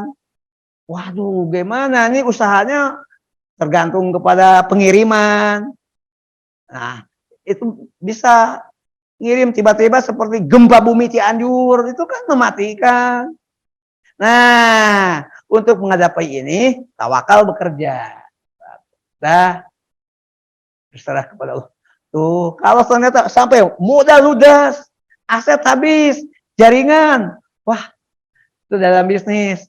Mungkin di sini dalam ujian itu ada prinsip, Allah tidak akan menguji yang manusia tidak sanggup. Berarti kita punya kesanggupan, cuma kesanggupannya masih terpendam, masih potensi. Gimana nih kesanggupan harus diaktualkan, butuh waktu. Tapi jangan lama-lama, masa 6 bulan 1 tahun nggak bangkit-bangkit, kelamaan. Musibahnya bolehlah berkabung saat musibah, tergantung kepada pertolongan orang. Tapi jangan lama-lama. Nah, bagaimana supaya cepat? Lagi-lagi harus ada pendampingan, harus ada pengisian, harus ada, ini tanggung jawab negara sebetulnya. Bagaimana mencerdaskan bangsanya, termasuk membuat bangsa ini betul-betul punya mental Pancasila. Ketuhanan. Lalu ujungnya, sila yang paling sulit diwujudkan, keadilan. Ayo, kita wujudkan itu. Tapi jangan diganti, jadi ajaran aidit, diperas Pancasilanya. Itu mah komunis terselubung ingin ganti Pancasila dengan semboyan aku Pancasila. Padahal aidit hidup kembali. Kalau saya konkret saja, kita ketipu nih. 10 tahunnya dipimpin oleh yang begini. Mudah-mudahan tahun depan berkah Ramadan ini bisa berubah. Gitu kira-kira Pak? Mudah-mudahan terangkum ya gitu gimana. Saya sampai ke detail-detailnya. Bagaimana tidak mudah. Coba anak muda itu dikadar. Insya Allah anak-anak muda bisa bangkit lah, bisa punya masa depan yang lebih baik. Gitu. Apakah cukup? Oh, masih ada waktu? Siapa? Silahkan kali. Oh, Pak Ajar. Assalamualaikum. Ahlan wa sahlan. Waalaikumsalam. Mohon maaf, Prof. Baru nyampe masjid tadi, ngikuti di jalan, Prof. Dari sejak. Oh, tapi saya lihat tadi online, tapi sekarang langsung offline ya. Ada transportasi yang biar berkahnya beda kalau online. Wah, Masya Allah. Silakan. Ya. Assalamualaikum warahmatullahi wabarakatuh. Terima kasih Prof. Asep yang telah menjelaskan tentang konsep tawakal. Jadi ini Prof, dalam dunia bisnis, mungkin juga keseharian kita ini kan untuk memitigasi resiko keuangan kita atau aset kita sering ikut program asuransi, Bro. Iya. Nah, program asuransi, ya misalnya kalau kredit rumah, nah, rumahnya diasuransikan, bisnis juga demikian, aset-asetnya juga diasuransikan. Nah, saat ini, Prof, banyak teman-teman yang mencoba mendalami Islam, kemudian berkesimpulan bahwa ikhtiar untuk memitigasi resiko masa depan keuangan itu tidak dengan asuransi, tapi dengan sedekah. Karena as-sadaqah tatba'ul bala. Jadi bukan dengan asuransi. Asuransi itu salah. Jadi tidak perlu diikuti. Padahal untuk kepentingan bisnis, ya, kadangkala ya tidak sedikit aset-aset yang diasuransikan itu bisa miliaran bahkan triliunan nilainya. Nah, kalau hanya sebatas pemikirannya sesederhana itu, bahwa cukup dengan sedekah cukup gitu ya. Sementara ya bagi pembisnis itu bagian dari ikhtiar ya. Ikhtiar untuk memitigasi risiko yang kemudian ujungnya pasti tawakal gitu, Prof. Nah, kira-kira menurut Prof, pemahaman bahwa cukup dengan sedekah untuk memitigasi risiko, bukan mengikuti asuransi. Nah, seperti apa nih, Prof? Terima kasih. Pertama, Kalau kita lihat kepada akar insuran, itu filosofinya sekuler, ya kan? Jadi seorang menjadi entrepreneur, jadi pebisnis, masuk dalam dunia usaha lah maksudnya. Lalu dia akan berpikir bagaimana aset bisa terlindungi. Nah, aset terlindungi itu ditemukanlah sebuah mekanisme asuransi. Di dalam asuransi itu kan ada jaminan. Itu akan jaminan tuh tentang apa? Tentu ada yang semua resiko, sebagian resiko tergantung kontraknya, rinciannya. Begitu. Yang semua resiko tentu saja harus dihitung dengan matang. Perusahaan asuransi tidak mau.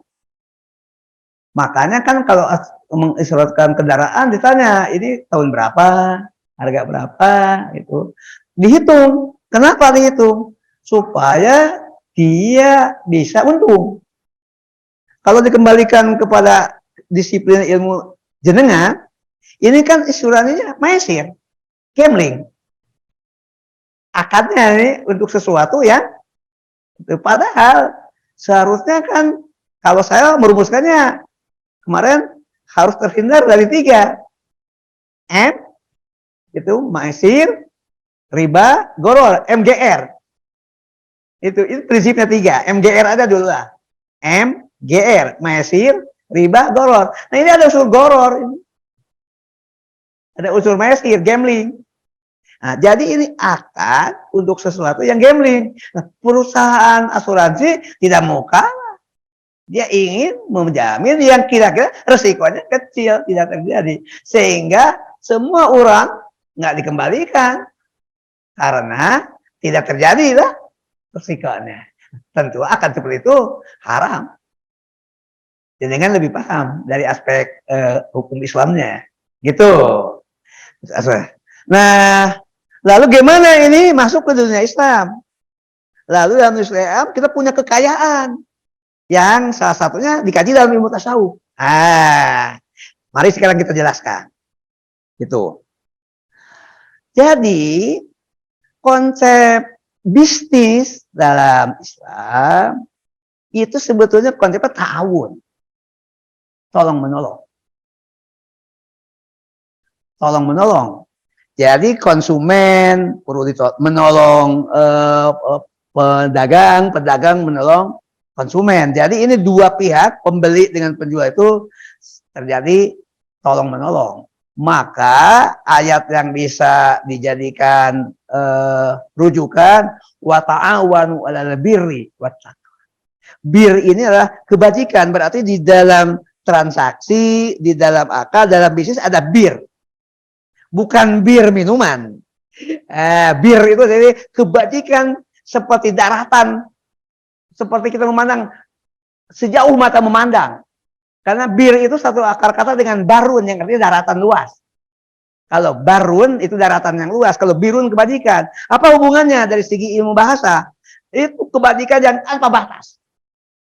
Muslim mendapatkan manfaat, orang yang bukan muslim mendapatkan manfaat, siapa saja konsumen kita yang bukan hanya muslim juga merasakan manfaat dari bisnis cara Islam itu. Nah, sekarang ngukur tentang keuntungan dan risiko. Ada tingkat hakikat. Tingkat hakikat itu semuanya kan Allah yang mengendalikan. Itu tingkat hakikat. Tapi tingkat hakikat ini tidak bisa diikuti tanpa usaha. Makanya ada 3. Ada al-kasabu, ada al-ikhtiyaru, ada al-mujahadah. Biasanya disebut 2, saya tambahkan 3. Di buku itu saya tulis ya. Pak Uli udah belasan sampai di mana? Belum sempat, tak apa-apa. Ini bukan ujian, bukan sekolahan kok. Al-kasabu itu usaha. Al-is itu memilih. Jadi kata Hoyaru, memilih mitra, memilih cara, memilih model yang terbaik supaya bisnis ini bir. Harus kreatif. Ini benar. Tapi juga harus ada power struggle. Perjuangan. Nah, ternyata salah satunya adalah ada kebaikan itu sedekah. Sedekah dalam bisnis bentuknya bonus. Sedekah tuh dalam bisnis mungkin diganti diksinya dengan kalimat lain, yaitu ada bonus.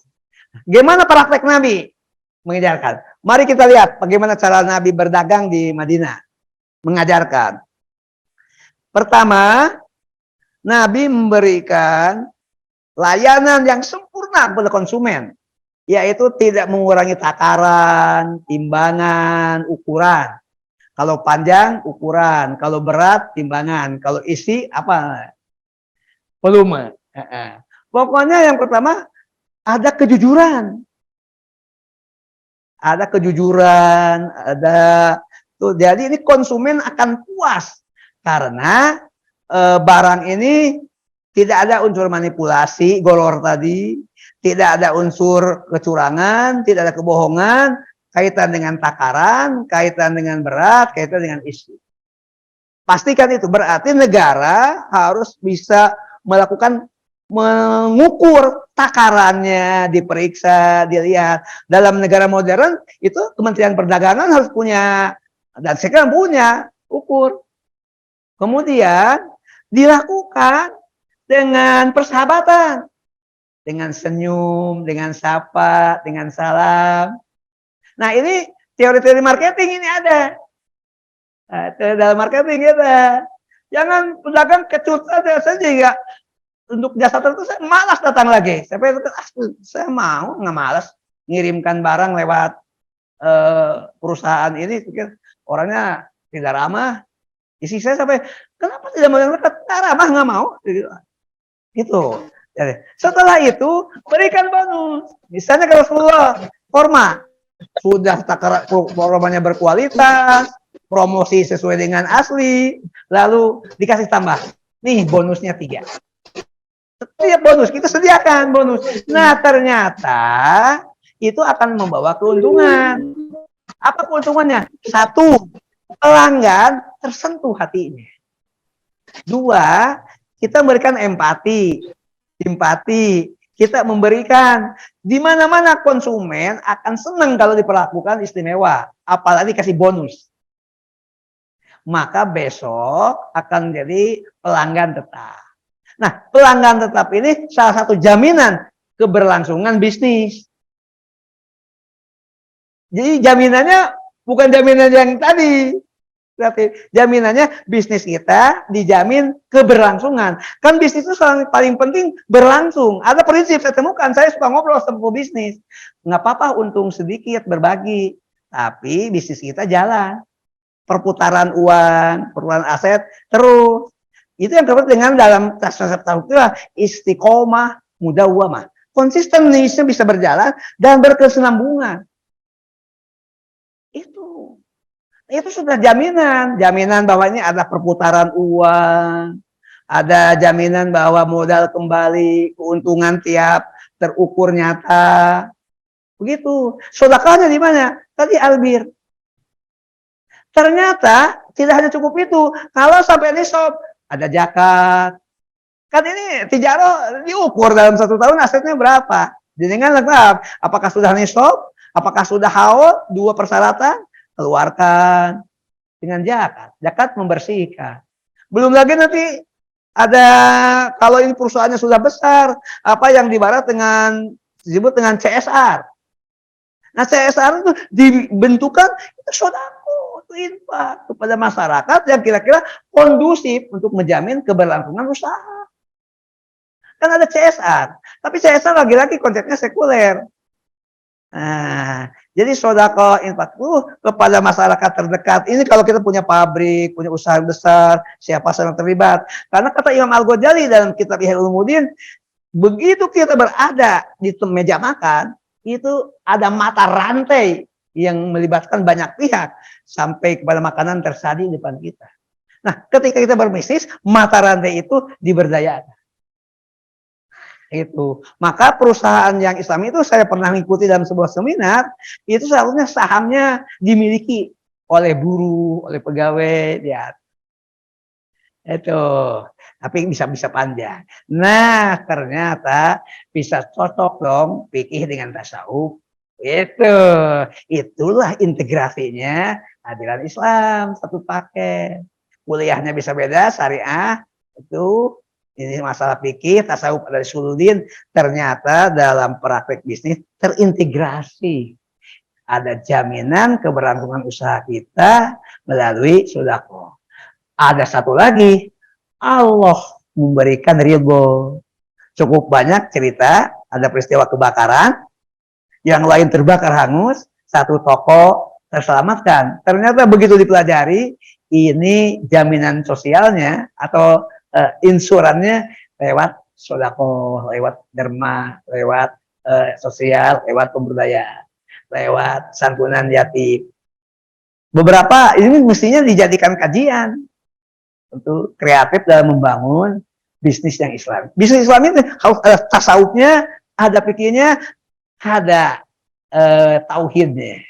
Terpadulah tauhid, fikih, tasawuf. Jadi kepribadian. Itu dibahas di bab 1 buku itu tuh. Saya kasih judul Trilogi Ajaran Islam. Kira-kira Pak, mudah-mudahan tergambar. Ini sekarang kontribusi saja. Oke. Sudah cukup ya? Bapak dan Ibu yang terhormat, jadi kita belum bisa berdoa untuk berbuka karena belum waktu. Nah, di sini dibutuhkan asobru, daya tahan, urutan. Tapi kita bisa berdoa untuk kiparat majlis sama-sama. Bapak dan Ibu yang terhormat, baik yang mengikuti di rumah atau maupun yang mengikuti di masjid, Ibu Krisnayanti, Pak Asrijal, Pak Muhammad, Pak Nasir, dan lain-lain, kita sudah sampai di ujung. Mari kita tutup kuliah kita dengan sama-sama membaca doa kiparat majlis. Bismillahirrahmanirrahim. Subhanakallahumma wa bihamdika asyhadu an la ilaha illa anta astaghfiruka wa atubu ilaik. Walhamdulillahirabbil alamin. Hadanallahu wa iyyakum ajmain. Assalamualaikum warahmatullahi wabarakatuh.